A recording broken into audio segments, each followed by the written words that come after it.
الدارين آمين ثم قال اللهم هداية بالصواب يا رب العالمين. Kita sambung kajian kita. Minggu lalu kita sudah bahas tentang fikih kita beribadah. Seperti yang sudah kita rencanakan, kita akan bergantian tiap minggunya. Kita beribadah, kemudian kita ganti dengan kita bernikah. Dan minggu ini kita bahas tentang kita bernikah. Yang lalu kita sudah bahas tentang pandangan seorang laki-laki terhadap seorang wanita. Itu terbagi 7. Jadi udah kita bahas juga mana-mana yang boleh terlihat, mana-mana yang tidak boleh terlihat. Dan kapan seorang wanita itu boleh dilihat oleh yang bukan mahramnya, yang melebihi batasan auratnya. Itu dikatakan yang lalu ketika dalam hajat, seperti ketika untuk berobat. Ketika untuk berobat, maka dibolehkan wanita itu dilihat oleh yang bukan mahramnya di bagian yang kita katakan auratnya. Kita katakan misalnya seorang perempuan berobat, bahkan di dalam kitab dikatakan sampai ke farajnya, yaitu kemaluannya. Nah, itu dikatakan boleh dilihat kalau memang tujuannya untuk berobat dengan beberapa syarat. Yang pertama, memang nggak ada lagi atau sulit juga didapat dokter yang perempuan.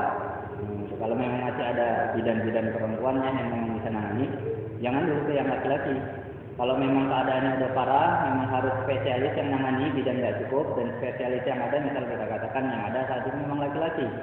Nah, itu bolehlah dilihat sampai ke bagian-bagian sensitifnya tadi. Dan kemudian syarat kedua, ketika hal itu dilakukan, ketika berobat tadi dilakukan, maka disyaratkan harus ada mahram yang mendampingi si wanita, atau kalaupun bukan mahram, si suami mendampingi si wanita tadi. Karena memang ini dikatakan hal-hal yang sensitif atau sangat bisa menimbulkan hal-hal yang nggak baik. Sehingga kalau ada seandainya mahram, bahkan dikatakan jangankan untuk hal yang seperti ini, dikatakan dalam satu hadis janganlah seorang laki-laki berdua-duaan dengan wanita, maka yang ketiga nanti itu akan setan yang muncul. Apalagi ini udah sampai bagian-bagian sensitif yang dibuka, maka disyaratkan mahram harus menemani saat itu. Kalau nggak ada mahram, suami. Kemudian kita masuk baru yang lalu itu hanya mukadimah tentang pembahasan bab nikah. Malam ini kita masuk ke faslun fi ma la yasihhun nikahu illa bihi. Tentang hal-hal yang nikah itu tidak akan sah kecuali dengan hal-hal yang akan kita bahas ini. Nah, termasuklah di sini nanti syarat dan rukunnya. Nah, namun di sini dikatakan oleh yang mensyarahkan atau menjelaskan dalam kitab Bajuri ini kitab Bajuri ini kitab Hasyiah namanya. Kita ulangi, kitab ini ada beberapa tingkatan. Tingkatan pertama itu namanya matan. Inilah kitab awalnya, matan. Nah, ini nama matannya itu matan Ghayah wa Taqrib. Inilah nama kitab matannya yang kita bahas. Kemudian di atas kitab matan itu nanti ada namanya kitab syarah namanya. Syarah ini matan kalau kita katakanlah mungkin tebalnya sekitar 20 halaman, maka syarah biasanya agak lebih tebal dari matan. Kenapa? Karena syarah ini penjelasan lebih lanjut dari matan. Nah, itulah kita katakan. Maka di sini nama syarahnya, tingkat keduanya namanya kitab syarahnya itu syarah Fathul Qorib. Nama kitab syarahnya itu Fathul Qorib, syarah dari matan Ghayah wa Taqrib. Kemudian di atas matan ada lagi tingkat ketiga namanya Hasyiah. Ini Hasyiah Al-Bajuri. Apa itu Hasyiah? Penjelasan lebih dalam lagi dari syarah. Nah, jadi syarah itu udah penjelasan, Hasyiah itu menjelaskan penjelasannya lagi. Nah, ini tingkat ketiga. Nah, di sini di dalam Hasyiah dikatakan musannif ataupun pensyarah tidak mencantumkan beberapa syarat yang kalau dibahas lebih lanjut itu ada. Di sini hanya dicantumkan 2, yaitu wali dan saksi. Nah, sehingga di sini dilengkapi oleh dalam kitab Hasyiah ini dilengkapi oleh pengarang. Sebenarnya syarat nikah itu ada 5. Nah, jadi rukun nikah itu ada 5. Rukun nikah itu ada 5. Di sini yang dicantumkan hanya 2, wali dan saksi. Sehingga di dalam penjelasan lebih lanjutnya dalam kitab Hasyiah ini dikatakan sebenarnya ada 5. Dan nanti yang pertama itu suami. Itu rukun nikah yang pertama. Yang kedua itu az-zaujah, yaitu istri. Yang ketiga nanti al-wali, itulah namanya wali. Kemudian yang keempat asy-syahidaini, 2 orang saksi. Yang kelima sirah. Itu yang biasa kita katakan ijab dan qabul. Nah, setiap rukun-rukun ini, setiap rukun nikah ini memiliki syarat-syarat lagi. Nah, kalau Syekhuna mengatakan, guru kami katakan, ini yang juga tidak kalah penting dari rukun itu sendiri. Karena kita dikatakan semua orang tahu bahwasannya sujud itu adalah rukun dalam sholat. Itu semua orang udah tahu. Kalau sholat itu mesti sujud. Tapi nggak semua orang tahu apa aja syarat-syarat sah dari sujud. Karena setiap rukun itu memiliki rukun lagi, memiliki syarat lagi. Ketika syarat-syarat dari rukun-rukun tersebut tidak terpenuhi, berarti rukun tersebut tidak sah. Kalau rukun tersebut tidak sah, berarti ibadah induknya juga tidak sah. Nah, jadi tadi contohnya, semua orang tahu sujud itu adalah rukun dari sholat. Tapi ternyata sujud yang merupakan rukun dari sholat tadi, itu juga punya syarat-syarat tersendiri lagi. Di antaranya sujud harus dilakukan atas 7 anggota. Karena dalam satu hadisnya Rasulullah mengatakan umirtu an asjuda ala sab'ati a'dha. Aku diperintahkan untuk sujud atas 7 anggota. Nah, ternyata sujud yang merupakan rukun punya rukun lagi, punya syarat lagi. Kita katakan itu punya ketentuan lagi. Apa aja 7 anggota sujud tadi itu? Yang pertama kening. Nah, kata Rasulullah. Kemudian 2 telapak tangan, udah 3. Kemudian 2 lutut, udah 5. Kemudian 2 perut jari kaki. Mana aja boleh, 1 aja boleh, asal jempol aja. Makanya sujud itu nggak boleh kakinya diluruskan, harus ditekuk. Nah, kecuali kalau uzur, entah memang penderita asam urat, kalau ditekuk itu nyerinya luar biasa. Nah, ini udah uzur lah namanya. Seberapa mampunya lah dikatakan seperti itu. Nah, itulah. Nah, gitu juga seperti sholat, nikah punya rukun. Dan rukun-rukun nikah itu juga punya syarat-syarat lagi. Nah, makanya di sini akan kita bahas nanti dari yang pertama. Yang pertama tadi rukun nikah adalah suami. Nah, di sini dikatakan wa syurutuz zauj. Nah, adapun syarat-syarat suami itu berarti kalau syarat ini tidak terpenuhi, berarti dia tidak sah. Dikatakan memenuhi satu rukunnya ada yang cacat. Kalau satu rukunnya ada yang cacat, berarti nikahnya juga nggak sah. Nah, kayak di sini dikatakan syurutuz zauj, syarat-syarat bagi suami. Suami tadi rukun nikah. Ternyata rukun nikah ini yang pertama ini punya syarat. Apa aja dia? Yang pertama, kaunuhu halalan. Keadaan dirinya itu harus halal dalam menikah. Karena nanti ada orang-orang yang nggak halal menikah. Nah, di sini lanjutannya dikatakan fala yasihu nikahu muhrimin. Maka tidak sah nikahnya orang yang berihram. Ini kalau yang haji biasanya dari bahas. Kalau yang berkaitan ibadah haji, orang-orang yang ihram ada yang haram dilakukan. Di antaranya ini. Salah satunya adalah menikah dan menikahkan. Jadi, makanya kalau lagi ihram, ini nggak sah menikah dan nggak sah menikahkan. Arti menikahkan apa? Nggak sah jadi wali. Arti menikah apa? Nggak sah dia diakadkan. Kalau suami dia nggak sah saat itu. Nantilah nunggu selesai, nunggu tahallul. Nah, baru sahlah nikahnya. Itu syarat yang pertama.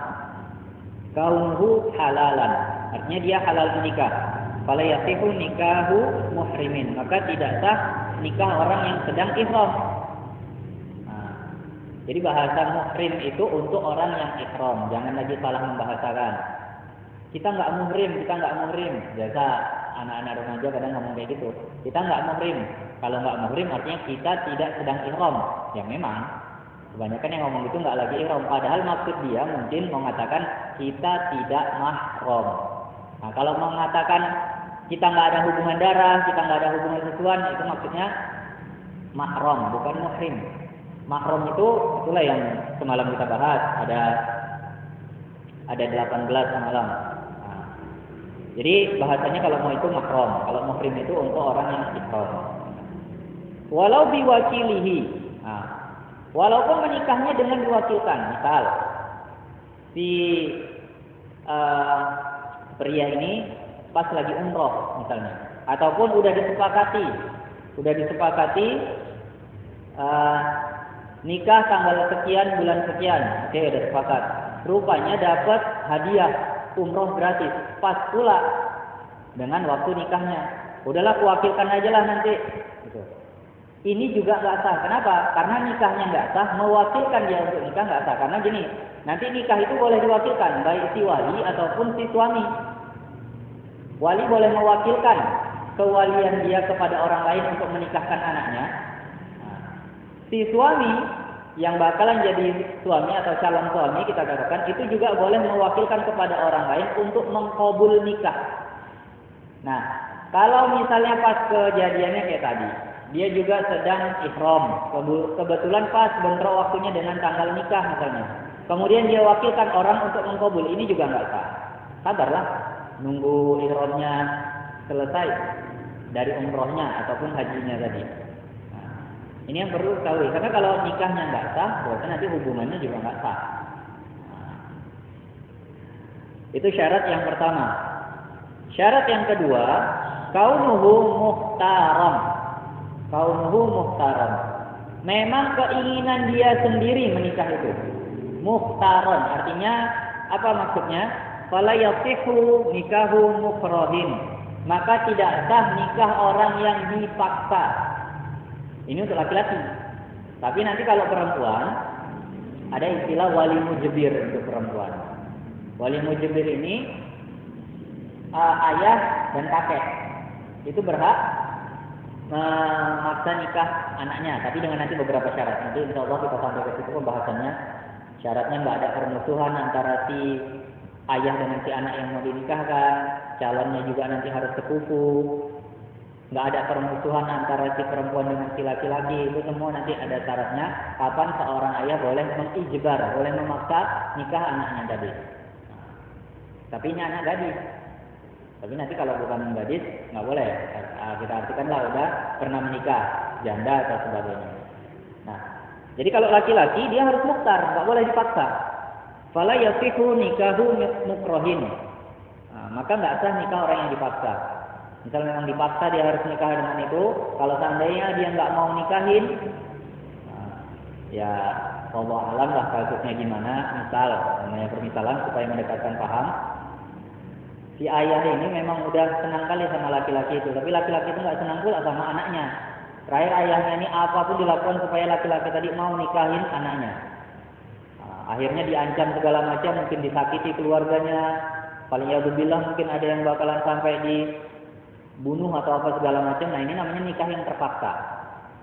Artinya nggak mukhtar, artinya nggak dipilih. Maka nikah yang seperti ini nggak sah kalau laki-lakinya terpaksa seperti ini. Tapi syarat terpaksa nanti itu ada lagi. Memang yang dikatakan terpaksa ini punya syarat-syarat. Di antaranya memang benar orang yang memaksa bakalan melakukan apa yang diancamkan kalau nggak dilakukan.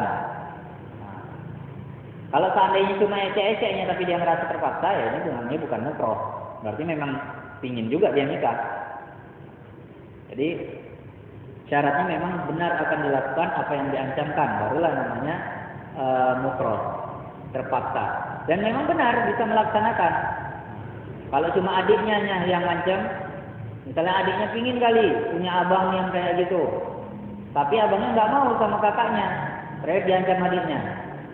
Kalau abang nggak mau nikahin kakakku, bakalan kobra sama abang. Yang ngancam adiknya anak SMP, kira-kira ini namanya terpaksa? Ya enggak lah, anak SMP apa kuasanya? Nah kalau kayak gini bukan terpaksa. Jadi syarat terpaksa tadi memang orang yang ngancam bakalan melakukan. Kemudian yang diancam nggak bisa mencegah, kemudian memang orangnya tadi itu mampu melakukan. Itu baru namanya terpaksa. Itu syarat yang kedua. Kemudian syarat yang berikutnya wa kaunuhu muayyanan. Nah, wa kaunuhu muayyanan. Memang harus tertentu suaminya yang mana. Nggak boleh masih samar. harus sudah tertentu suaminya yang mana. Maka lanjutannya dalam kitab ini dikatakan fala yasihu nikahu ahadir rajulaini. Maka tidak sah menikahkan anak kepada salah satu dari dua orang laki-laki. Nah, ini misalnya contoh kasusnya. Jadi muayyanan itu udah jelas ini orangnya. Tapi kalau belum jelas itu enggak sah. Contohnya kayak mana? Ada dua orang laki-laki di hadapan si wali. Kunikahkan anak perempuanku si fulana dengan salah satu dari kalian. Yang mana? Nah ini nggak sah kalau kayak gini. Misal lah ini contohnya kayak gitu. Laki-lakinya dua misalnya. Yang manapun jadilah kunikahkan kepada dua-duanya pula memang baik orangnya misalnya. Bunyi akadnya seperti itu dari ayahnya. Kunikahkan anakku kepada salah satu dari kalian berdua. Yang manapun jadilah. Ini nggak sah kalau seandainya akadnya kayak gini. Kenapa? Karena ghairu muayyan. Tidak tertentu laki-laki tadi yang mana orangnya. Kemudian syarat yang keempat untuk suami, wa kaunuhu aliman bi ismil mar'ah wa nasabiha. Si laki-laki harus tahu nama si perempuan dan nasabnya.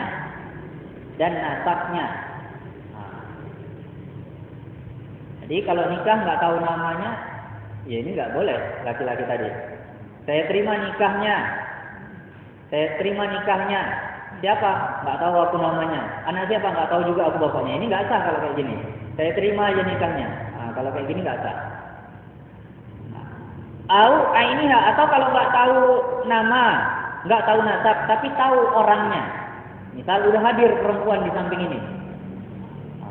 Kemudian berwakil pula si wali tadi, jadi nggak dikatakan anaknya. Misalnya si wali tadi mengatakan, ataupun yang menikahkan mengatakan, kunikahkan perempuan yang di sampingmu ini. Memang nampak dia perempuannya, berarti ini walaupun nggak tahu nama, nggak tahu nasab, tapi tahu orangnya. Nah ini boleh kalau kayak gitu. Yang penting udah jelas lah sama si laki-laki orangnya yang mana gitu. Jangan pula dikatakan misalnya kunikahkan kepadamu. Si putri, misalnya gitu.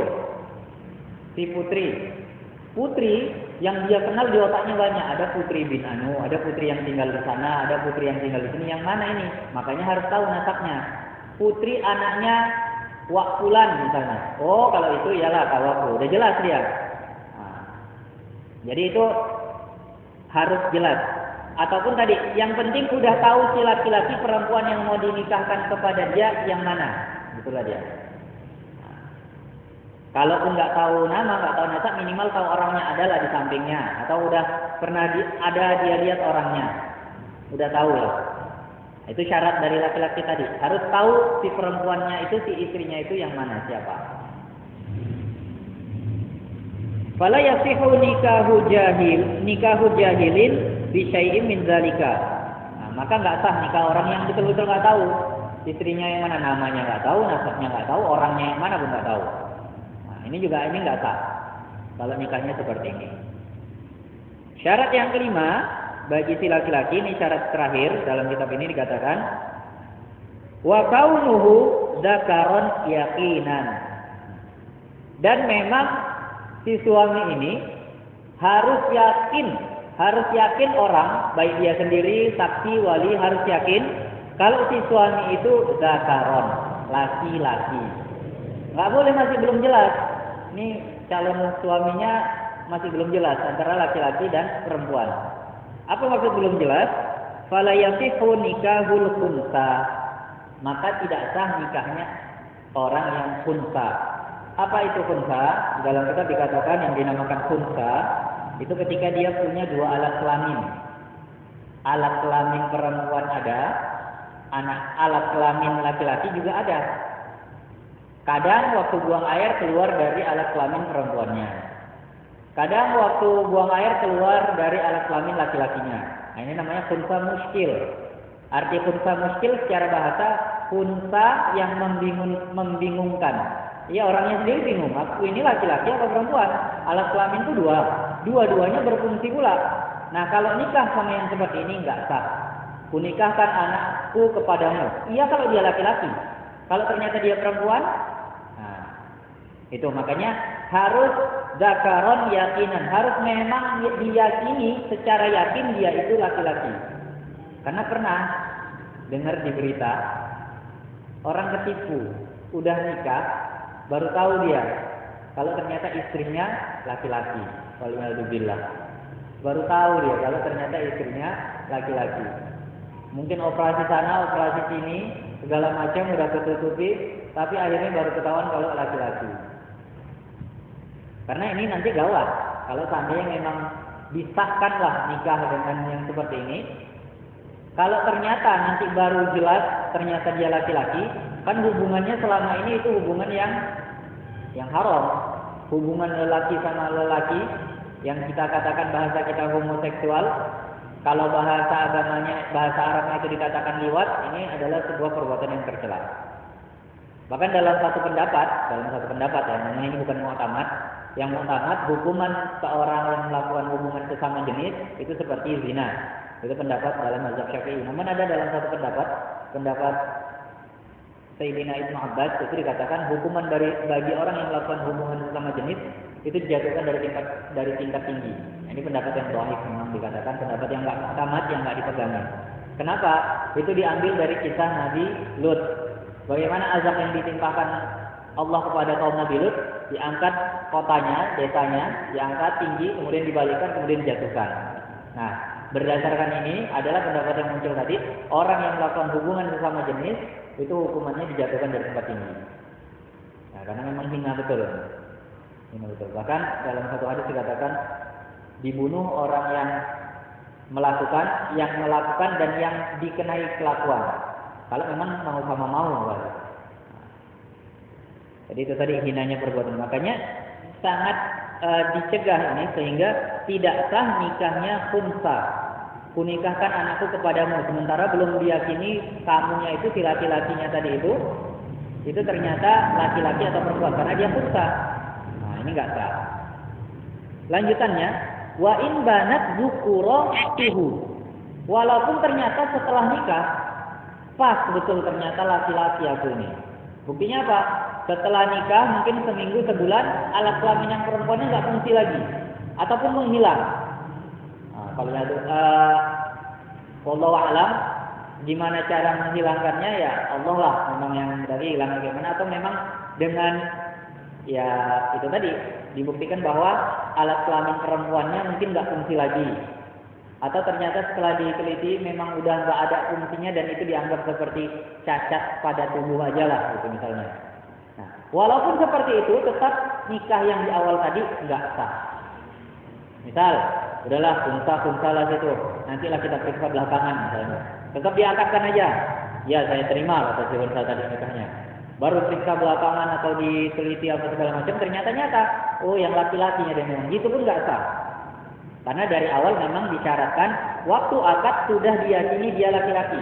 Makanya kalau mau periksa atau apa segala macam, mau diperjelas segala macam sebelum akad, jangan setelah akad.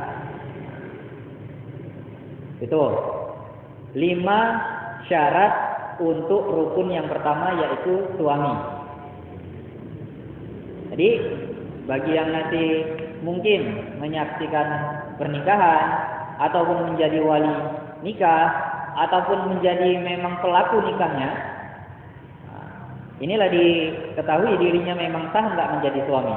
Syaratnya gimana? Sah enggak menjadi calon mempelai laki-laki. Ini tadi rukun-rukun syarat-syarat dari suami. Kemudian rukun nikah yang kedua itu tadi kita katakan az-zaujah, yaitu istri. Wa syurutuz zaujah. Adapun syarat-syarat dari istri, ini dikatakan yang pertama kaunuha halalan, sama dia harus dalam keadaan halal, artinya tidak sedang ihram. Jadi laki-laki dan perempuan, suami dan istri sama untuk syarat yang pertama. Fala yasihu nikahu muhrimatin, maka tidak sah nikahnya seorang perempuan yang sedang ihram. Misal anaknya sedang ihram dinikahkan aja sama bapaknya di sini, kunikahkan anakku kepadamu fulanah binti fulan dengan maharnya sekian. saya terima nikahnya Fulana binti Fulan dengan mahar yang tersebut. Nah, misalnya dikatakan seperti itu, ternyata si Fulana binti Fulannya sedang ihram, ini enggak sah kalau seperti ini.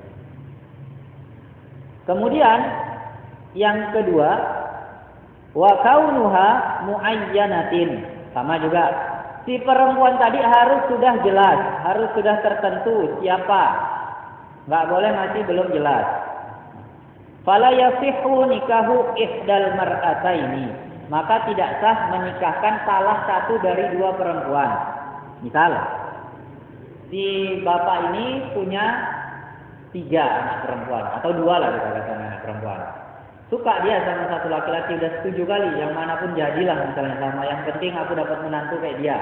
Saya diakadkan, kunikahkan anakku atau kunikahkan salah satu anakku kepadamu dengan mas kawin sekian. Yang mana? Anaknya ada 2, yang mana pun jadi gitu, nggak boleh. Harus yang jelas. Yang anak pertama, anak kedua, ataupun disebutkan namanya Fulanah binti Fulan. Nah, itu baru jelas. Nggak boleh salah satu dari kedua anakku kunikahkan kepadamu. Ini nggak boleh. Ini nggak sah nikahnya kalau dikatakan seperti itu. Jadi memang harus sudah jelas. Kemudian syarat yang ketiga bagi si istri ini, wa kaunuha khaliyatan min nikahin. Wa iddatun, nanti lanjutannya. Wa kaunuha khaliyatan min nikahin. Memang tidak sedang dalam ikatan pernikahan. Ini bedanya sama laki-laki. Kalau ini dalam laki-laki itu nggak ada. Kalau untuk perempuan ada. Jadi syarat si perempuan ini harus kosong, harus tidak ada dalam ikatan perkawinan. Nah, itu dia. Kalau seandainya yang menikah ini sudah bersuami, maka nikahnya enggak sah. Kalau untuk laki-laki di sebagian kitab dikatakan, memang salah satu syaratnya juga, dia itu istrinya belum sampai 4. Kalau seandainya dia udah beristri 4, maka dia juga nggak sah untuk jadi suami dari istrinya yang ke-5. Tapi kalau perempuan cukup 1. Laki-laki sudah kita bahas, itu maksimal 4 kalau dia merdeka, kalau dia budak maksimal 2. Tadi. Khaliyatan min nikahin, maka ini hati-hati. Jadi jangan sampai kadang perempuan-perempuan ini itulah, naudzubillah min dzalik, banyak kita tahu sudah luar biasa orang-orang sekarang nikah cerai seenaknya. Kadang diketahui ternyata masih bersuami. Itu sempat ada baca artikel, itu dikatakan kayak gitu, ada istri suaminya sampai 3. Nggak mau kalah dari laki-laki. Istri, kenapa? Ini ada hikmah juga. Salah satu hikmah, kenapa laki-laki istrinya boleh 4, sementara seorang perempuan cuma boleh 1. Jadi bahasanya, kalaulah seandainya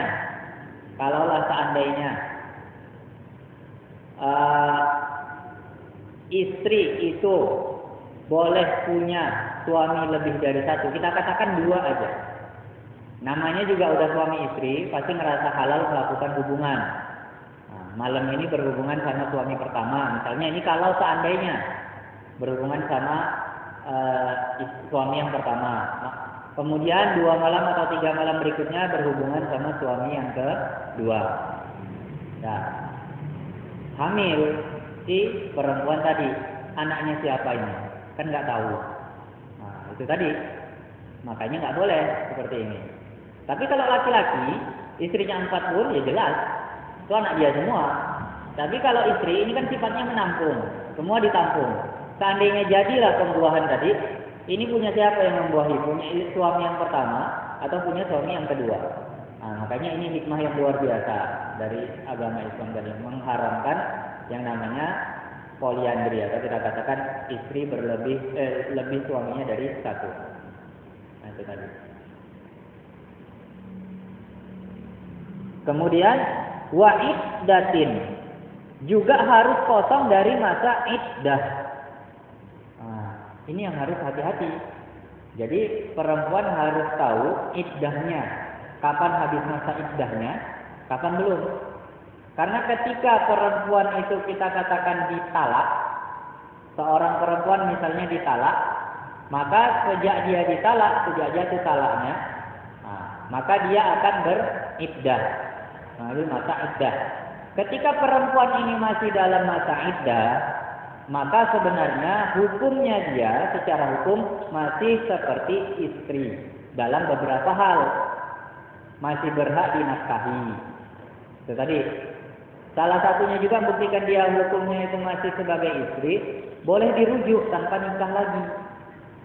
Kalau bukan istri, kalau udah memang betul-betul lepas dari yang namanya ikatan pernikahan, maka kalau mau balik lagi kan harus nikah ulang. Tapi ini apa harus nikah ulang selagi masih dalam masa iddah? Kan enggak. Nah, jadi suami punya hak rujuk selama istri masih dalam masa iddah. Karena suami masih punya hak rujuk, maka berarti dia nggak boleh nikah sama laki-laki lain. Nah, makanya jangan sampai ini, makanya ada kabar-kabar kita dengar ada perempuan ditalak suaminya, seminggu 2 minggu kemudian langsung nikah. Nggak mungkin seminggu 2 minggu itu habis masa iddahnya. Yang boleh seminggu 2 minggu langsung nikah itu kalau seandainya orang nikah belum sempat digauli kemudian ditalak. Nah, kalau seandainya ada perempuan dan misalnya ini nikah pagi siang begaduh, waliyadzubillah, nikah pagi akad siang begaduh, sore jatuh talak misalnya dari suaminya. Seandainya kayak gini, ini perempuan nggak punya masa iddah. Kenapa? Karena belum sempat melakukan hubungan badan. Karena salah satu hikmah iddah itu apa? Memastikan kosongnya rahim perempuan. Jadi kalau memang belum pernah diisi, udah pasti kosong kan gitu. Tapi kalau seandainya udah pernah melakukan hubungan badan, misalnya udah pernah melakukan hubungan badan si istri dengan suami, kemudian ditalak. Kalau seandainya dia langsung nikah lah, seminggu 2 minggu dia langsung nikah tanpa memperhatikan masa iddahnya, nikah sah dengan suami yang berikutnya, kemudian melakukan hubungan badan lagi. Nah, seandainya lah terjadi pembuahan atau hamil, ini masih juga diragukan dari suami yang pertama atau suami yang kedua ini, atau dari suami yang baru ini. Nah, makanya dipastikan cara memastikan iddahnya gimana. Ketika dia masih perempuan yang dikatakan masih datang tamunya, masih haid kita katakan, maka dipastikan dengan 3 kali suci dari haidnya, 3 kali suci dari haidnya. Nah, ini iddah perempuan harus tahu. Jadi hitungannya gimana? Hitungan iddah ini harus cermat supaya bisa tahu. Kalaupun bukan kita yang beriddah, minimal kalau ada orang nanya kita bisa ngasih tahu saudara kita, ataupun tetangga-tetangga kita, karena kita nggak tahu lah kita bergaul dengan siapa. Mungkin pada suatu saat kita bergaul dengan orang yang mungkin diceraikan sama suaminya, sehingga kalau ada masalah-masalah kayak gini kita bisa kasih tahu solusinya. Jadi hitungan iddah gimana? Walaupun nanti ada babnya, di sini kita majukan nanti terulang lagi, insyaallah makin lancar kalau boleh ulang. Iddah itu ketika seorang perempuan ini masih dikatakan dia itu masih datang haidnya. Kalau dia ditalak dalam masa sucinya, artinya ditalak dalam keadaan tidak sedang haid, maka udah langsung dia itu dihitung 1 kali suci. Nah, jadi ditalak dalam masa haidnya, udah suci pertama. Datang haidnya yang kedua. Nah, haid kedua ini nggak dihitung kan, kosong. Nah, kemudian suci dari haid, datang haid yang pertama, tadi ditalak, kita ulangi, ditalak dalam masa suci, itu langsung dihitung suci yang pertama. Kemudian datang haid pertama setelah talak maksudnya. Nah, tadi kan ditalak dalam masa suci, dihitung suci pertama. Kemudian datang haid pertama setelah ditalak, haid itu nggak dihitung. Nah, kemudian dia suci dari haid yang pertama tadi, masuklah itu suci kedua. Masuklah itu suci kedua. Nah, kemudian dia haid yang kedua. Paham ya? Dia datang haid yang kedua setelah ditalak. Ini juga nggak dihitung. Kemudian suci dari haid yang kedua. Suci dari haid yang kedua itu dihitung 3 kali suci. Begitu dia datang haid yang ketiga, walaupun belum habis masa haidnya, habislah iddahnya. Ingat, begitu datang haid yang ketiga, haid ketiga setelah ditalak, maka habislah masa iddahnya. Barulah boleh dia nikah lagi. Nah, ini yang harus diperhatikan. Jadi kalau seandainya ini belum berlalu, kemudian ada perempuan tadi itu nikah dalam masa yang masih seperti ini, maka nikahnya nggak sah. Kenapa? Karena nikah masih dalam masa iddah. Nah, beda lagi nanti kalau seandainya ditalak ketika hamil. Kalau ditalak ketika hamil, ketika mengandung, maka iddahnya sampai melahirkan. Baru boleh nikah lagi. Jangan lagi hamil-hamil tadi itu nikah. Nah, kalau memang hamilnya dari hubungan yang sah, dari hubungan pernikahan. Itu dia.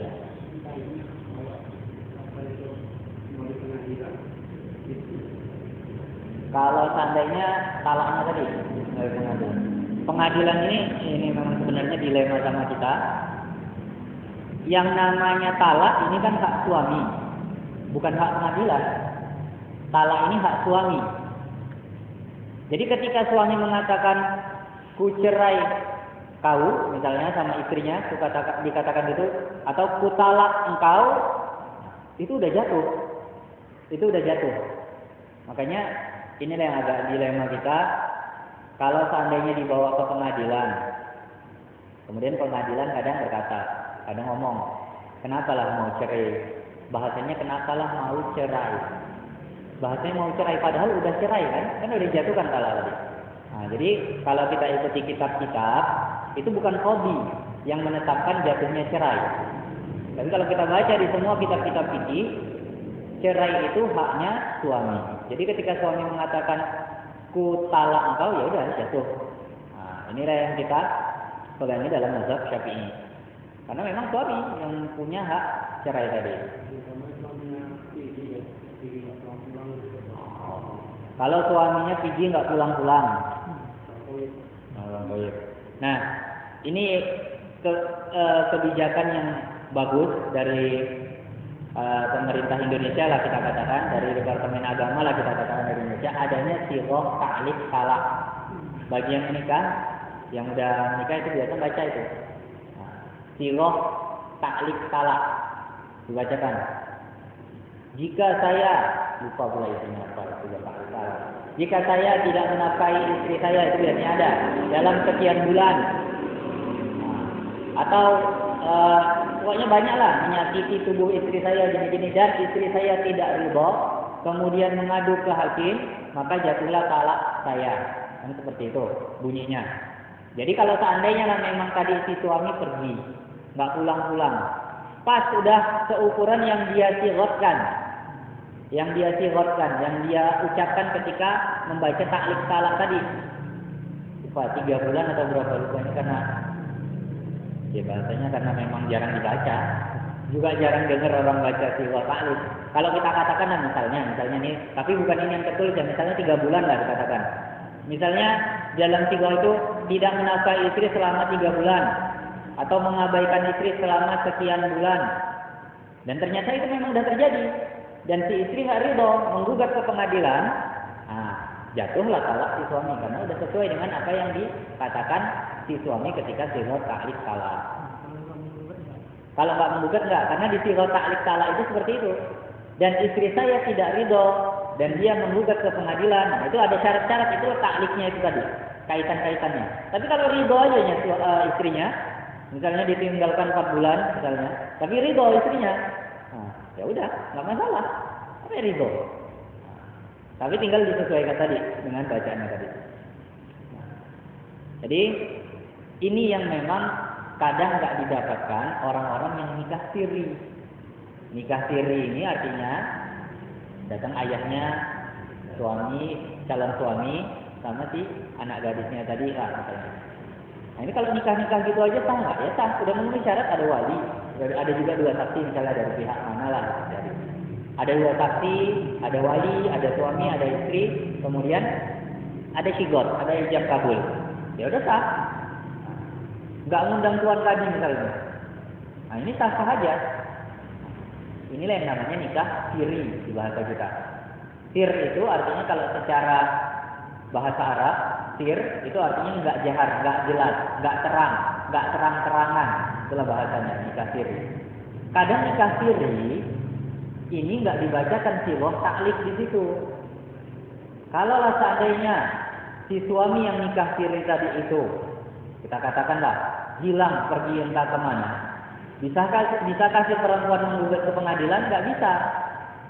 Yang pertama, di pengadilan juga nggak ada catatannya.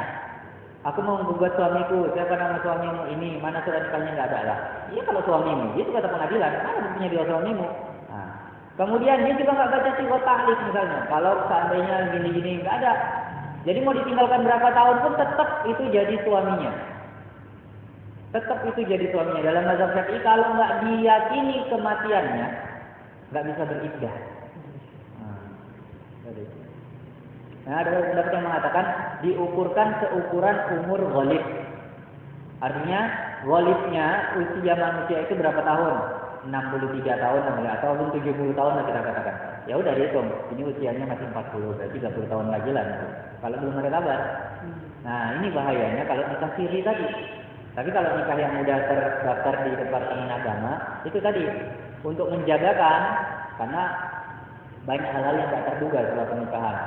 Entahnya yang diculik orang suaminya, entah yang kena musibah ataupun hilang entah kemana nggak tahu, entahpun yang memang suami yang nggak bertanggung jawab, lari aja bikin segala macam. Nah ini yang diantisipasi oleh pemerintah Indonesia, Departemen Agama Indonesia, sehingga dibuatlah yang namanya sigot taklif tadi. Jadi kalau seandainya udah ditinggalkan selama sekian bulan atau sekian tahun, udah memenuhi sigot taklif tadi, diadukan ke pengadilan, bisa jatuhkan talak. Dah, mulailah beriddah dia saat itu. Kalau masih haid 3 kali suci, boleh nikah lagi.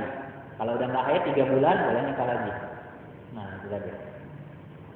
Jadi, kalaupun ada yang mau nikah siri, inilah yang kita katakan tadi.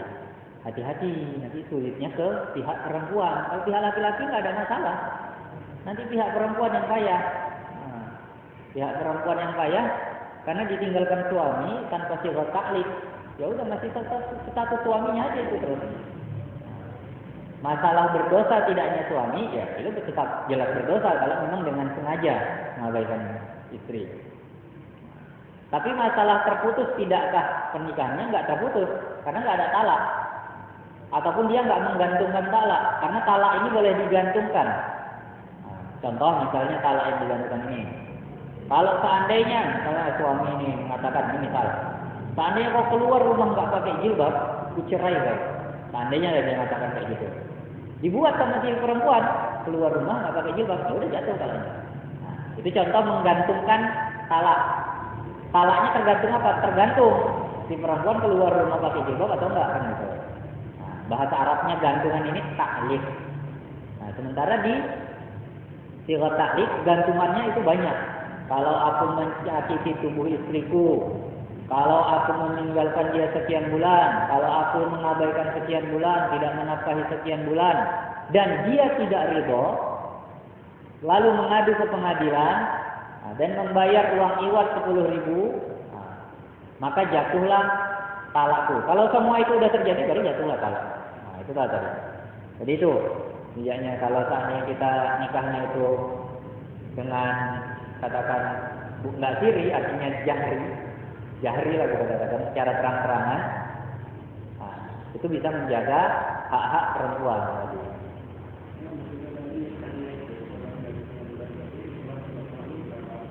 Setelah atau kalau tanya kayak gitu, itu tadi tergantung iddahnya mulai dikatakan jatuh lah talaknya. Nah, setelah hakim katakan jatuh talaknya, jatuh talak si suami tadi, mulai dari situ lagi beriddah. Nah, iddahnya berapa? Tergantung lihat. Kalau dia tadi wanita yang haid, berarti 3 kali suci.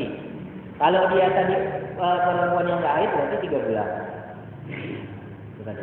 Kalau yang udah nggak haid ya, nah kita udah ajisah, bahasa Arabnya udah menopause. Jadi ya itu yang perlu kita perhatikan. Jangan sampai ada perempuan nikah masih dalam masa iddah. Masih dalam masa iddah.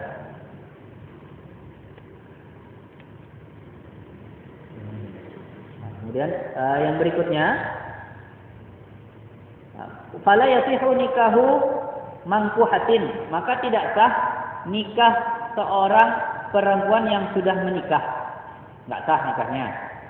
Wala mu'tadatin, dan tidak sah juga nikah perempuan yang masih dalam masa iddah. Itu syarat ketiga dari perempuan. Jadi jelas. Yang keempat, syarat untuk perempuan, wa kaunuha unsa yaqinan. Dan saat mengakadkan memang udah jelas dia perempuan, supaya enggak ketokol kayak di berita tadi.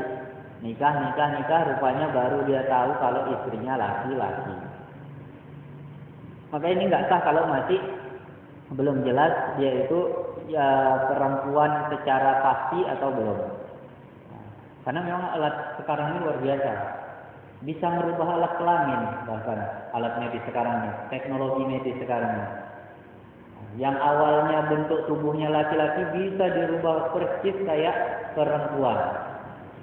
Bagian mana yang perlu ditambah, yang perlu dikurangi, yang kasar bisa dihalusi.